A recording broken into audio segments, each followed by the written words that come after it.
Livro A Igreja Primitiva, Sucesso e Fracasso, Pedro Dong, capítulo 1.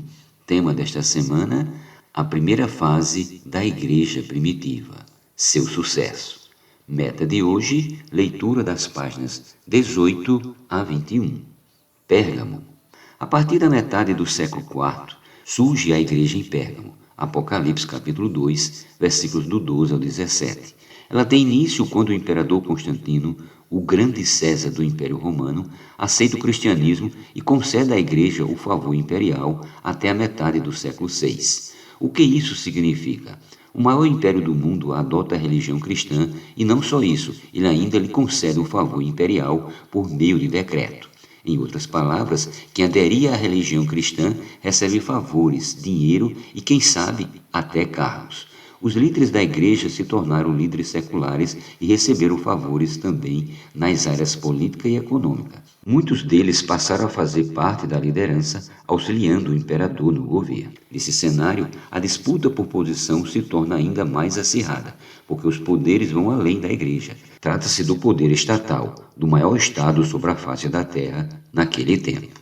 A igreja cresceu de forma gigantesca. Jesus a compara a uma pequena semente que se tornou uma grande árvore.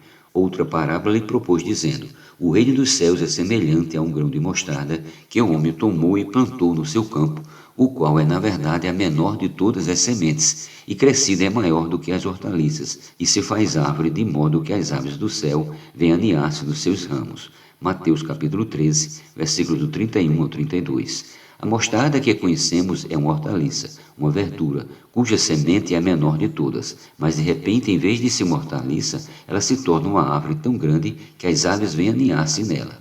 Essas aves não representam coisas positivas, porque no capítulo 13 de Mateus, na parábola do semeador, as aves referem-se ao maligno, que vem arrebatar a semente semeada. Então, aninharem-se as aves refere-se ao maligno. Assim, a igreja perdeu totalmente sua natureza santa e se transformou numa igreja mundana no tempo da igreja em Pérgamo.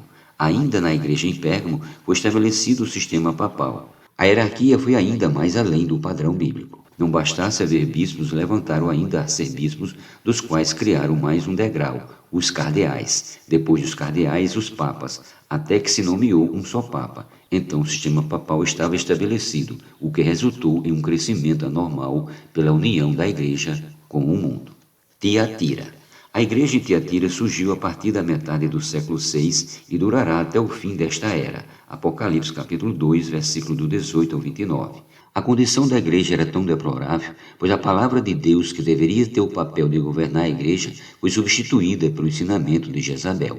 Tenho, porém, contra ti o tolerares que essa mulher Jezabel, que a si mesmo se declara profetisa, não somente ensine, mas ainda seduz os meus servos a praticar a prostituição e a comerem coisas sacrificadas aos ídolos. Apocalipse 2:20. A distorção completa da palavra de Deus levou a igreja ao fundo do poço. Sem mencionar coisas terríveis que aconteceram nesse tempo, como a venda de indulgências para arrecadar dinheiro para a igreja, penitências, excomunhões, batismo de criança e assim por diante. Isso também está escrito na parábola seguinte. Disse-lhe outra parábola: o reino dos céus é semelhante ao fermento que uma mulher tomou e escondeu em 3 medidas de farinha até ficar tudo levedado. Mateus 13:33. Essa mulher diz respeito a Jezabel. E o que é o fermento? A primeira epístola aos Coríntios nos esclarece: não é boa a vossa jactância. Não sabeis que um pouco de fermento leveda a massa toda? Lançai fora o fermento, para que sejais nova massa, como sois de fato sem fermento. Pois também Cristo, nosso Cordeiro Pascal, foi imolado. Por isso celebremos a festa não com o velho fermento, nem com o fermento da maldade e da malícia, e sim com os asmos da sinceridade e da verdade. Mateus capítulo 5, versículos do 6 a 8. A igreja celebra a festa de pães asmos, portanto devemos viver sem fermento, isto é, viver sem velhice, maldade e malícia. Esse fermento também se esclarece um pouco mais em Mateus. Jesus lhe disse: vede acautelai-vos do fermento dos fariseus e dos saduceus. Mateus 16:6. Os discípulos não compreenderam, então o Senhor esclareceu: como não compreendeis que não vos falei a respeito de pães? E sim acautelai-vos do fermento dos fariseus e dos saduceus. Então entenderam que não lhes dissera que se acautelasse do fermento de pães, mas da doutrina, ou do ensinamento, dos fariseus e dos saduceus. Versículos do 11 ao 12. Portanto, o fermento que a mulher introduziu na igreja em Tiatira eram ensinamentos de Jezabel que levaram a igreja ao pior estágio de degradação jamais visto em toda a sua história.